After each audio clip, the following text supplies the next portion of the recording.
Yo, welcome to Spectator Sporting. I'm Zach Roach along with my partner, Mr. Adi Wiley. You know, we talking boxing again, and we got hardcore bangers here. We got Baron here. Another great fight, but before we get into it, make sure y'all go to Spectator Sporting, subscribe to that page on YouTube, hit that like button, leave comments. We do respond. We appreciate all the love and all the hate. And when you tell us we're wrong, we appreciate it all. I don't appreciate that.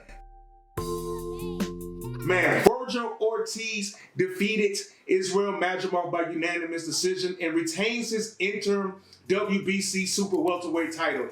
Vergil Ortiz is now 23-0, 21 knockouts, and Madrimov goes to 10-2-1 with 7 knockouts. This is back-to-back losses for Madrimov. Ortiz's power and increased pace was on full display, especially towards the end of this fight. Adi, what was your thoughts on this fight? Yeah, it's hard to find a boxer who moves as much as Israil Madrimov, okay? Not just footwork, but the upper body movement. He did it good for the first 4 rounds. He was in control of the fight, but by the time the 5th round came, Vergil Ortiz's body shots began to take a toll. Vergil Ortiz landed 65 body shots in this fight, and these wasn't no half-ass body shots. Mm-hmm. These are power shots. These are hooks to the body, and he went downstairs a lot, and it slowed this man down. So in the 9th round, Ortiz began to go upstairs and downstairs, and Madrimov was actually saved by the bell in the 9th round. I feel like it was 10 seconds more, he would have been knocked down. All right, and so in the 10th round, Israil Madrimov totally threw his game plan out the window and did exactly what Vergil Ortiz wanted him to do. He started fighting in the phone booth, okay? Yeah. No more Uzbeka dancing, all right? It came to an end, all right? And Madrimov showed a lot of heart in this fight, but Vergil Ortiz Jr., he threw 95 more punches, landed 30 more jabs, okay? And so Israil Madrimov, he has to learn the lesson that Dimitri Bivol learned. You gotta throw more, especially jabs. You can move around, but you gotta throw more and utilize that jab. Okay, I had Madrimov winning 4 rounds in this fight. Rounds 2, 3, 7, and 11. Vergil Ortiz Jr. did an excellent job at cutting off the ring. He'll be 27 in a few weeks, and he's on the verge of being the top dog in the 154-pound division. Absolutely, very important, impressive victory by Vergil Ortiz. Really, I mean, first couple rounds he was kind of adjusted, but once he figured out, it seemed like he was rocking and rolling. Hardcore bangs. Talk to me. What do you think about this fight? Well, I mean, it's hard to come after him because he pretty much says everything that I was gonna say. I mean, I pretty much seen the same fight as you, and there's not too much that I can disagree with. However, Madrimov, man, he needs to come up with a better strategy when he fights. Like, it's not, I don't know, man. It's like, that just doesn't seem like it's high-level boxing to me. Vergil Ortiz, on the other hand, being forced to move forward, push the action, and land shots, now that's high IQ. Being on the move and still, have to work your way in, land shots, and still be an impressive performance when you're dealing with someone like Madrimov who moves, and it's just a herky-jerky, real awkward, just defensive minded type of style of boxing. So, I really wouldn't care to see Madrimov fight anymore after this. You know what I'm saying? And I know it sounds brutal, but man, you picked Ortiz before the fight. I did, and I didn't really think it was going to be a challenge, as you guys see. I mean, it was just a matter of time, and honestly, it wasn't really a matter of time based off of skill. It had nothing to do with skill on Madrimov's strategy. He got tired. He got tired. First 4 rounds, he was great. Yeah. And then once he got tired, it was survival. Yeah. So I'm not a fan of that type of fight, man. You should have the discipline. You should have trained in your camp to fight a pace that you train for instead of go balls to the wall in the first 4 rounds and having to survive and look shitty the rest of the fight. So that's just my outlook on it. I know I'll probably get some disagreement over there from an expert, whatever, but and I'm not just talking about him. I'm sure there's other people that feel differently about what I'm saying, my opinion of it. But I want to hear what Byron has to say. Go ahead, Brian. I'm sorry. You go to it, but he definitely, you brought up a good point. You could definitely see the fatigue all over him in this fight. And there's a reason why. What can only be called now as the Saudi sickness. Oh. Madrimov would say after the fight that he too fell ill. Went through the fight anyway, but it's the sickness, the Saudi sickness, supposedly took out Dubois and also Floyd Holyfield. Holyfield. So it was something that was actually prevalent, and I think you saw it in the fight. Madrimov, as both of my colleagues alluded to, he had bounce in 4 rounds. I thought Ortiz did do some great body work in those rounds because he couldn't hit anything else. But you kind of watched him get gassed out, and we've all been sick, and we all know that what happens when you're sick. And that's why I'm not a big fan of fighters going into these big prize fights compromised, because they kind of cheat everybody, themselves, the fans, and everybody. But as Adi alluded to as well, Madrimov showed a lot of heart in this fight. I think the fight kind of played into Ortiz's hands once Madrimov stopped bouncing, and he had to basically just plant his feet and come forward and fight. And of course, I mean, my first thing about Ortiz, he looked big as hell. Like, he hydrated up, and he was looking like 160, 168. Like, he looked like he was just so much bigger than Madrimov. And, I like the matchup, but again, I have to speak on the fact that Madrimov's camp said he was compromised after seeing this guy 12 rounds against Terrence Crawford and basically seeing him do that Obeka dance for 12 rounds. We know he's capable of it, but he was gassed out early in this fight, and he was thoroughly punished for it. And I think, that's no, shot at Ortiz. He did exactly what you're supposed to do. The body shots, but my one thing about it, he got hit a lot. He was bleeding under both eyes after the fight. And I think Ortiz landed 166 shots. Madrimov landed 127. So, but again, I think the story of this fight was the jab. Ortiz doubled him up in the jab. He threw 280 jabs. And when this kid does his offense behind the jab, he looks damn near unbeatable. He looks really, really strong in the ring. Kind of put me in the same mind of a Benavidez almost. Kind of always coming forward, not really being affected by shots, and kind of having in his mind, like, this is my game plan. I'm going to go body head and actually going out there and doing it. So I was very thoroughly impressed with Ortiz in this fight. And, I was kind of disappointed because this was was on pace to be like one of my favorite fights of the card. But with the sickness, I kind of felt like Madrimov was compromised. But as deep as this 154-pound division, I don't think Madrimov is through by any stretch of the imagination, because that awkwardness, shout out to Tyson Fury, it could pay dividends. And I still think 154 is like the deepest division in boxing. So the chances of them meeting again is very, very highly likely. Well, Ortiz Jr., he definitely beat Madrimov way more decisively than Bud Crawford did. But Bud Crawford is more of a counterpuncher. Right. And Ortiz Jr. is a pressure fighter, coming with the pressure. Mm-hmm. And so Bud really didn't turn up until like... And let me also say this. The thing that I hate the most about Vergil Ortiz is the fact that Oscar De La Hoya is his handler. And Oscar De La Hoya was like so quick to bring up the fact that, he beat him more than Terrence Crawford. Well, one, he was compromised in the fight. And again, this might be an alleged thing, but his camp said that he was compromised. So he wasn't compromised in a Crawford fight, but also styles make fights.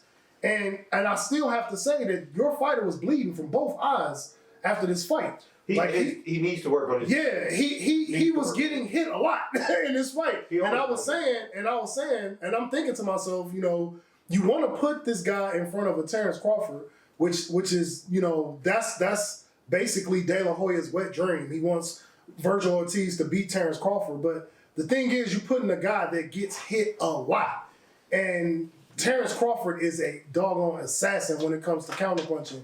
And if I have one negative take from him was like, man, you got hit a lot. Like, and Madrimov is more of a pure boxer. He's getting away, but he was touching him with that jab at will. He was doing 1-2s at will, but he kind of gassed out, and he just didn't have enough to go forward in this fight. But still a good fight. Ortiz goes forward, and he's definitely gonna make waves at 154. But I got a question for you. So you said 154 is the deepest division. To me, yeah. Can you elaborate on that a little bit? What do you mean? Who? Like when you say. Well, we have Terrence Crawford. Well, We're gonna get into that. We're gonna get into that. I just want to say that before we get there. He jumping ahead. We I almost do want to there. say this. I can name names. Yeah, I do want to say this. We almost there. I don't want to say this though. If Madrimov is gonna move around like he does, I don't like you said you don't want to see him fight anymore. I do want to see him fight it again. Because he needs to jab more. If you're going to move around, some of the greatest boxers that move around a lot and shit, You got a jab. you got to jab. I think because he get out jabbed by 30. He Muhammad, like he got doubled up. Ortiz outlanding him about 30 jabs that fight. Yeah. He can't let that happen. You're going to move around like that. You gotta cannot jab. get out jabbed. That's all. Yeah. Got a jab. Shout out Lamar Rose. Jab. Even if you ain't hitting nothing, jab. Just jab away. Well, shout out to the WBC interim champ Vergil Ortiz with an impressive victory. Now we just kind of went through that Vergil Ortiz with an impressive victory, but the 154-pound division got some competition in it. So, Byron, talk to me about what's maybe next for Vergil Ortiz, but more so the 154 division. Well, as you got to before the break, 154 is a deep division. And you got Terrence Crawford at the head of it. You got Murtazaliev, Madrimov, Boachuk, Fundora, Tim Tszyu, who hopefully can come back. But I think in this fight, you have to also look at who is the handler. And this is a Golden Boy product, and that does not, mean good things for us fans. And while I would love to see Ortiz kind of fight for the supremacy at 154, which would be a Murtazaliev fight, I think he's gonna go Charles Conway, or Charles Conwell. I'm sorry. I think he'll go that route. I think Charles Conwell is rated, I think number 7 in 154. So he's gonna go at a fighting a competitor, because it's dogs in his division, but he won't kind of push him to the front, because I think De La Hoya is trying to set up a Ortiz versus Crawford fight at 154. And, we don't know what's going to happen after September, as far as Crawford's career after the Canelo fight. But I guess a lot of people believe he's going to come back to 154. And I think Ortiz is going to kind of be held in a position to be at the forefront, but to challenge Terrence Crawford. And this Madrimov fight kind of all played into that. But it's a very competitive fight in a very competitive division. So I would love to see Ortiz kind of take out a Charlo. Like Charlo claims he's back, like go after a Charlo. But again, this is Golden Boy. I think Conwell might be next. I think Conwell's been calling for a fight with Ortiz fourth quarter this year. But again, whichever way he goes, we still got Earl Spence, who has not retired, who says he's going to fight at 154. It's been a minute. We do have Fundora, who's having fun with the belt but not doing shit with it. So there are fights. You can go out here, you can be a belt collector, but again, Terrence Crawford has a belt at 154. So I think his Ortiz plan should be get as many belts as you can, and so you can have a bargaining chip if Crawford comes back to 154 to try to get undisputed. But I truly believe if Crawford gets undisputed at 168, he might be done as far as career-wise, because ain't nobody catching him on the goal list. All right, I know you've been trying to talk about this, so let's go ahead and get into it. What you think about this 154 division? Is this the most competitive division? And what about Vergil Ortiz? What's next for him? All right, so I don't think 154 is the deepest division. In fact, I don't even see it as a deep division. Okay. I feel like there's other divisions that are way deeper than it. You look at light heavyweight, for example. That's a deep division. You see what I'm saying? You can even go down to 135 and say that division is deeper than 154. That's the biggest duck division. We call that the quicksand. That's the quicksand Okay, division. well, how are you measuring your divisions? Man? But I'm saying, Hold on, wait a second. This is how you measure a division. By how many people are fighting in that division that people pay to see. How many pay-per-view stars are in 154? I don't think. Whoa! I don't think Who's paying to see anyone you fight at can't 154? You can't measure a deep division by pay-per-view. Like, I'm so sick of that metric. 154 is deep because there are a lot of European 154 pounders that are legit, that a lot of people haven't even heard of. The Madrimovs of the world, the Murtazalievs of the world. These aren't people that the American fan base, they don't even know these fighters. So when I understand your argument, but you kind of have to say, is it American or is it the boxing public? Because those are two different entities. The American public only knows what?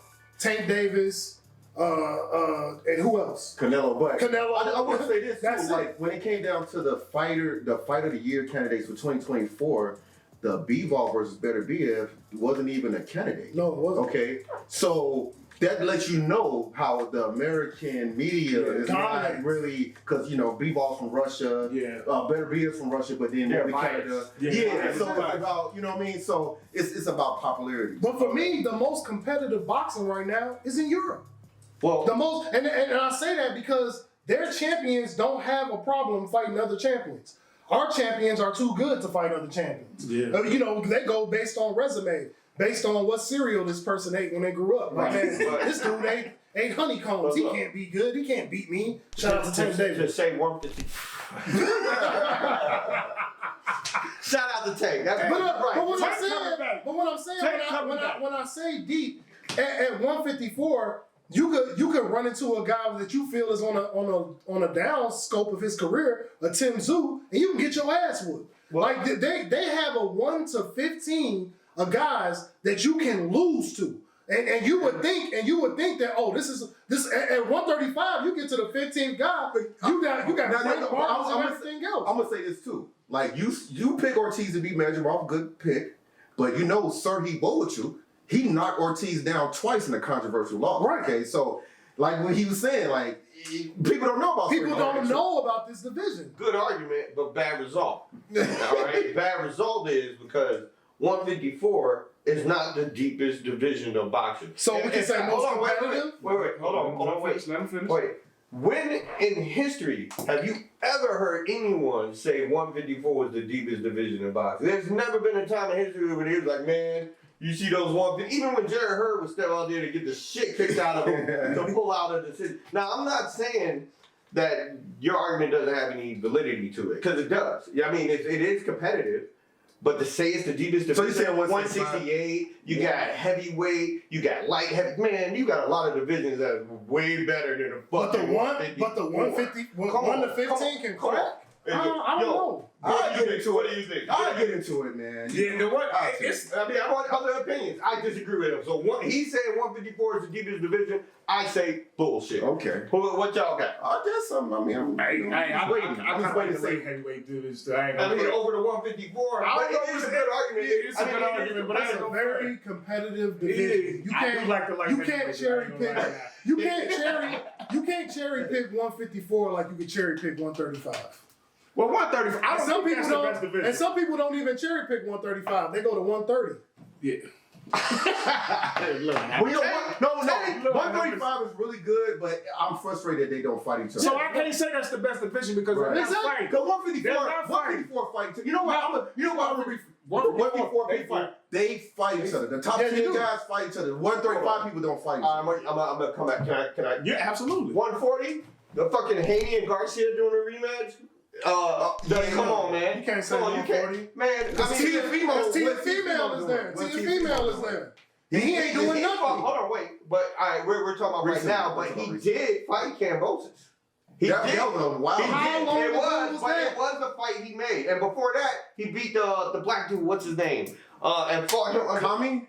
Yes, yes. But he That had, dude was but that was at undefeated. 135, right? Yeah, But not at 140. But I'm saying that to say that we shit on Teofimo, but he has actually given up some good Oh fights. no, he has. No, I'm I'm not not disagreeing with that. Lomachenko? No, I'm not disagreeing with that. No, I agree. You know what I agree. mean? Yeah, And now we got. What have you done for us lately? Nah, I can agree. Gary I Russell, agree. just beat Jose Villa. That was an upset. He beat Rayo. That was great. I thought he was gonna win. I should have been on that fight. Yeah. But yeah, Gary Russell just beat. I thought Rayo. Valencia was got Yeah, I should have bet you. But I say that just to say to close out my side is that 154 deepest division, no. Okay. Because I don't think it's even close. I think there's like four at the least three other options that's deeper than And the best 154. fighter in boxing is also in this division. So I mean- let's say that too. The best, The best fighter in boxing is in the 154-pound division. Yeah. and he's Pound for pound. Because the pound for pound king said that he was over him. well, hold on. Usyk put him one, did he not? Yeah. Well, I think Usyk is a little foolish because Usyk was undisputed. I mean, they're both two undisputed. Yeah, one. things. Usyk But said Terrence Crawford, did he not? I didn't know he said that. He did. But I mean, how could you argue against that? I got Usyk over Crawford. I got Pound. Usyk. But even if Crawford's number 2 pound for pound, I I mean, wouldn't argue with it. it's I not wouldn't far. argue with it. It's not far. It's close. Whatever it is, it's very close. I definitely give it to Usyk. B-Ball is up there top 3. He is. Sure, Yeah, he might he be is. top He 2. is. He might be number 2. Where's the B-Ball. Mexican monster? Is he top? No, No, not yet. No, because Don't So disrespect them all. the two champions that are what's it called? So Usyk and Terrence Crawford. That's 1 and 2. They have to be 1 and 2 because they're two-time. undisputed Undisputed. Japanese monster. Right, yeah, right, anyway. undisputed. No, Right. anyways. Yeah, they Right. definitely. And then won the too. third one would be No, who would have been Bivol? because he's only one time undisputed, correct? I'm saying I'm talking about 154. You got the former undisputed Earl Spence there. Yeah. You got He was Fundora there. You undisputed got at Crawford. 147. I mean, I said Right. former Right. undisputed At from 147. Right. Yeah. I didn't say he was undisputed, but I'm just No, I'm saying. just clarifying. All of these names, you got Charlo, who was undisputed at 154. Tim Tszyu. He's also in the mix. You got Tim Tszyu. Did he get undisputed status? No, I he don't didn't think get did. undisputed. But I mean, that's what I'm saying. When I say deep, I mean that from 1 to 10, and I really would go 15 because I began to watch these European fighters, these Eddie Hearn monsters that he throws at a lot of black fighters in the U.S. These guys are good, and the reason why these European guys are good, they fight each other. There are no quarrels about fighting each other. Yeah. Eddie Hearn is Dana White. And he's like, look, you're a champion. You're going to fight this guy. You're going to fight this guy. Yeah. And these guys fight better competition than their U.S. counterparts. And then they come here, and the people who don't know boxing will be like, oh, that's just a tomato can. It's similar to how Terrence Crawford became what he was. Everybody looks at his resume and they're like, oh, I don't know this guy. I don't know this guy. But then you look at these guys and they're champions over here at this European thing. Yeah. They have pedigrees where they have over 200 amateur fights. These guys are legit fighters. This is legit competition. And so just because we have a division that has more European guys than U.S. guys doesn't mean it's not deep. I think it means in these days and times that it's more competitive. And so while I'll still stand by what I said, it's the deepest division, but it's damn sure the most competitive because 1 to 15 cracks. And you can face And a they fight each 14 other. and they fight each other. That's You the can key. face these guys. That's the key. You can face these guys and it ain't no dancing around and sitting on Twitter for 4 months. You make a fight, they're gonna be there. They're not gonna argue a payday, and they can fucking walk out with your I goal. don't even think they know how to tweet. But what I'm saying They is, don't get Twitter and but what Europe. I'm saying Yeah, is, you're right. it's not a division that you can easily bounce around. So when you see people come in the top 5 at 154, you know they legit Yeah. because they can crack with anybody in the division. Is so, that why both ends didn't come up to 154? Hell yes, why? he looked at them and was like, I want to now unify the 147-pound division. Hey, so both of y'all, I ain't gonna front. Both of y'all make some good arguments. But Adi, go ahead and let's talk about Okay. the 154 Yeah. Vergil Ortiz. Let me talk. Okay. All right, look. All right, it looks like Bud Crawford. I think he's done at 154. Okay, he is a champion, WBA champ. Right. But I think he's done. I think he's gonna fight Canelo. I think he turns 38. You think that's gonna be it? You think that's gonna be his last Yeah, one? he turns 38. I think if he wins, Yeah. Yeah, he turns 38 in September, and I think that's it for him. if And, he wins, he's undisputed. At 160. right. But he ain't going. Yeah. machine. I can't wait. I can't wait. And so You just make sure you got that shit. and so since Terrence Crawford is going in my book, Vergil Ortiz is now the top dog at the junior middleweight division. He's coming off back-to-back victories over the brawler, Sarhi Bohachuk, and the dance machine, Israil Madrimov. Okay? Now, I know Sebastian. Hey, make sure you key in some music. The dance machine. He got tired of, man. You guys stop getting tired of this. He was sick. And now, I know Sebastian Fundora has 2 belts. He got the WBC and the WBO belts. Don't But Crawford get one of those belts? no, Sebastian got 2. He got the 2 belts. Yeah, I think Crawford is like one of the secondary. Yeah, he's belts. an interim. He's like a Because that fight didn't, because he was supposed to be the man. He got an interim, but he got the primary belts. Sebastian got 2 of them, and so now I think Vergil Ortiz got the interim WBC belt. Okay, and so if the 6'5" towering Inferno Fundora defeats the 5'9" Cardell Booker on March the 22nd, I would like to see Vergil Ortiz fight Fundora. Okay, but if he ducks Vergil Ortiz like he did Bud Crawford, wasting time with Errol Spence Jr., I think Vergil Ortiz Jr. need to go after the IBF champ that upset Tim Tszyu, Bakram Murtazali. Okay, so yes, Bakram Murtazali. That's another name. That's another name that nobody knows. Okay, But he's tough as shit. He's from Russia. Okay, and he wants to fight Bud Crawford. Yeah. Okay, and he wants to fight Fundora. And I'm Jermell Charlo's at 154. He's supposed to be making a I'm comeback. not a believer in Jermell Charlo. Yeah. I'm not gonna lie. I ain't gonna lie. I'm not buying Charlo. I could be wrong, He's but a I'm not former buying. undisputed 154. When you say his name, century. You know, look, let's be honest. He's there. Charlo ain't. He's not. I'm not buying. I'm not buying Charlo either. But you never know. But he didn't say come back. But then, like we said, Tim Tszyu making a comeback from a terrible 2024. He's going against Joey Spencer on April the 6th. So Tim Tszyu is making a comeback. You got a 22-year-old Puerto Rican fighter, Xander Zayas. He's 21-0, coming off a TKO victory over Slawis Spomer. Zayas, he's a #1 WBO contender, #3 WBC contender. He wants Fundora too. Right. We mentioned El Flaco, Sarhi Bohachuk. He's suffered a controversial loss to Vergil Ortiz Jr., who I feel like is the #1 guy in this division. Yeah. And Sarhi Bohachuk knocked him down twice in that fight, in the 1st and the 8th round. Bohachuk, this man has 27 fights, 24 wins by knockout. Yeah. Okay, I think this division is deep. It's deep. Okay, I like by 154. These top dogs, they fight. They fight. Ain't nobody. Who's a duck at 154? Nah, And I enjoy watching it. You can't call none of these guys ducks. It's definitely a competitive. Fundora. I think Fundora ducks. Fundora is definitely. Yeah, Fundora. Yeah. Charlo, Fundora. Every division got a duck. Charlo ducked Zoo for like 2 years. And Murtazali. Hey, speaking of Charlo, isn't a brother gonna fight Caleb Plant eventually? You know, the one that got slapped by Caleb Plant? Is that the same No, one? it's not. It's not in the works. Bigger one. The big one. But I think he has. Is that the one with the assault stuff on his? Yeah, I think one of them in trouble, right? And he has some mental health thing. Yeah, so I don't know. Yeah. But I wanted to see that fight. I still want to see it. It's but Caleb Plant is another guy that I just feel like he needs to get a name. Maybe Berlanga. Or Morrell, David Morrell. Oh yeah. I think Monroe will beat him. Beat Caleb Plant? I think so. Mm. But that would be a good fight. Yeah. I think it'll be a real good fight. I think Caleb is the better boxer. Mm-hmm. Caleb be the better boxer. Caleb is underrated with his boxing, man. That kid can box. He is.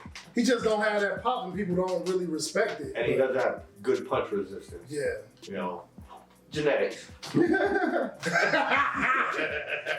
man. Hey, y'all was thinking it, I just said it. I'm glad I didn't. Man, shout out to Vergil Ortiz. He is maybe like Audi said, he may be the top dog in this division with what's going on with Bud Crawford. But I think he can be beat though. Yeah, he definitely could be. He definitely could. But we got to see what's going on with Bud Crawford. See if he's gonna come back after he fights Canelo. I'm not 100% sure, but we shall see. You've been watching Spectator Sporting. I'm Zach Roach, along with my partner, Mr. Audi Wiley. Shout out Byron. Shout out Harv Warbangers. Make sure y'all go on that Spectator Sporting YouTube page. Subscribe to that page. Like, comment. We do respond. In the meantime, in between time, we out. Yep. Peace.